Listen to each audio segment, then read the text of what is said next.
Hello అండి అందరికీ.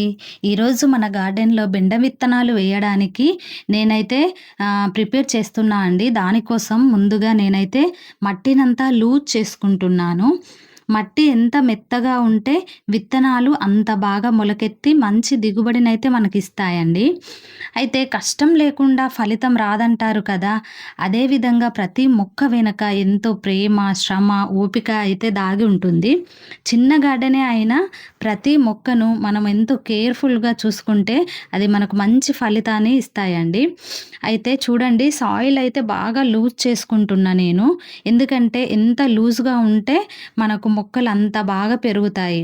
మట్టి మీద మక్కువ ఎక్కువ ఉండడం వల్లనోనేమో అండి గార్డెన్ పని చేయడం అంటే నాకు చాలా ఇష్టం. గడ్డి పీకడమైనా, మట్టి తవ్వడమైనా, విత్తనాలు వేయడమైనా ఏదో ఒక పని చేస్తూ ఉంటా. నా మనసు ప్రశాంతంగా ఉండాలంటే నేను గార్డెన్‌లో ఇలా పని చేస్తూ ఉంటా అండి. ఖాళీగా కూర్చోవడం కంటే పని చేస్తూ ఉండడమే నాకిష్టం.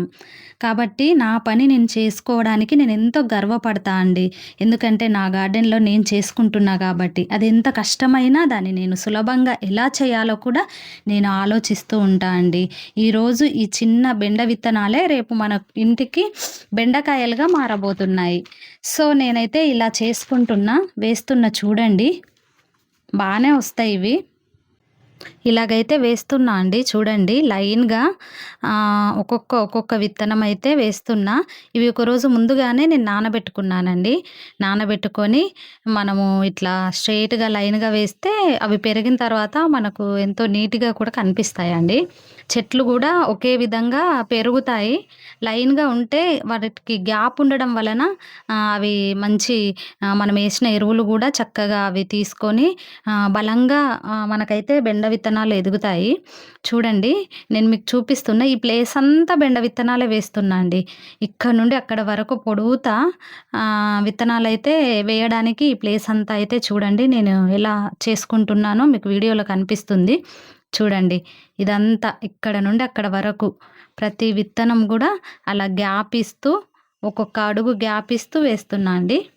ఇవి పెరిగిన తర్వాత గూడా నేను మీకు ఫీడ్‌బ్యాక్ ఇస్తాను. చూడండి అలా వేసేస్తున్నా, మట్టి వేసేస్తున్నా చూడండి. పైన గుంటలాగా చేసి పైన మట్టి వేయడమే అండి. అలా వేసుకుంటున్నా. రైతులు కూడా ఇలాగే చేస్తారండి. వాళ్ళైతే ఎకరాలు వేస్తారు కాబట్టి వాళ్ళు అలా లైన్ వైస్‌గా గ్యాప్ చూసుకుంటూ చక్కగా వేస్తారు. అవి మంచి దిగుబడినిస్తాయి. మనం మళ్ళీ మధ్య మధ్యలో సాయిల్ చేసుకోవడానికి బావుంటది. చూడండి ఇంకా మధ్యలో నేను వాటరింగ్ చేసేటప్పుడు పైపు అటు ఇటు తిప్పుతూ ఉంటా గదా!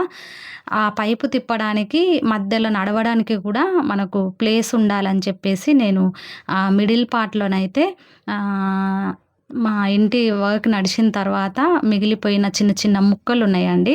ఇవి మన ఏమంటారు గచ్చు పగిలిన చిన్న ముక్కలైతే ఉన్నాయి.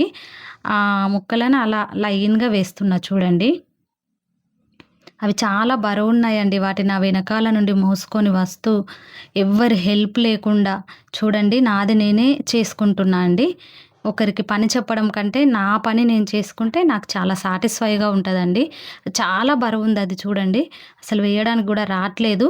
అయినా కూడా మనం ఒకరి మీద ఎందుకు ఆధారపడాలి అని చెప్పేసి నేనైతే వాటినన్నిటిని వేస్తున్నా. ఈరోజు వెదర్ బాలేదండి. చూడండి వంకాయ హార్వెస్ట్ గూడా ఉంది. ఈరోజు మన కూరకు వంకాయలైతే తెంపుకుందాం. మనకు సరిపడా మా ముగ్గురికి, మా ఫ్యామిలీకి సరిపడనైతే వస్తాయండి. చూడండి ఒక్కదాన్నే వేసుకుంటున్నా కాబట్టి ఆ బుట్ట గూడా కింద పడిపోయిందండి.